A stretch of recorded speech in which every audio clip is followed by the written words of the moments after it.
since that we've been talking about stars, and then there's this. Have you ever considered purchasing a star? Oh. All for the purpose of attaching someone's name, maybe yours, or a name of a family member, or a friend, or a relative.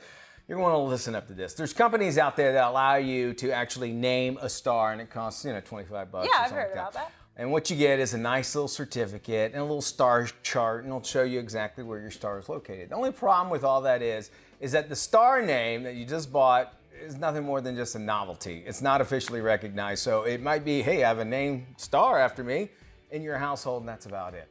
There are names, though, of stars that are actually real. And since there are billions and billions of stars, they've got to run across some funny names. Oh, Can you yeah. imagine? All right, well, this is a few of those. Back in the 60s and 70s, Dr. Fred Hess studied the sky and lectured at New York's Hayden Planetarium.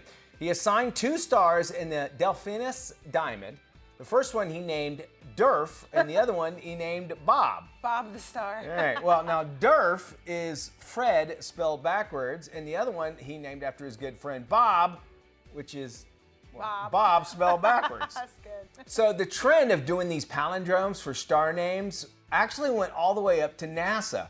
Astronauts Virgil Grisham, Roger Chaffee, and Edward White were the first crew members on the very first Apollo flight. As a practical joke, while they were in training in celestial navigation, they quietly incorporated 3 new names onto NASA's star list: Denochus, Navi, and Regor.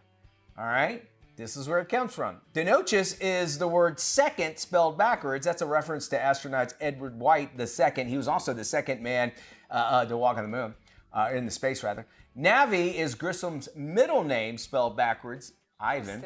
And Regor is Chaffee's first name in reverse as well, Roger. Look at that. That is so now they're in history because we started off as a joke, and they went in and changed it all, and so now we refer to that. And of course, they also have these identifying numbers where it's like BL538628444. To know that it's the actual one. Right, and it kind of directs you to it, to where it's at. But the given names, those are the actual names given. My star would be Asir.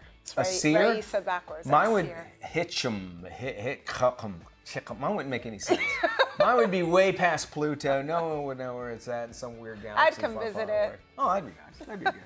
Alrighty, we have more Daily Flash along the way. You don't want to go anywhere. We're going to be talking to this week's boss lady. Very powerful up-and-comer, right? Tiffany Weeks. You're not going to want to miss it. She's so interesting. All right, more Daily Flash and more fun right after this.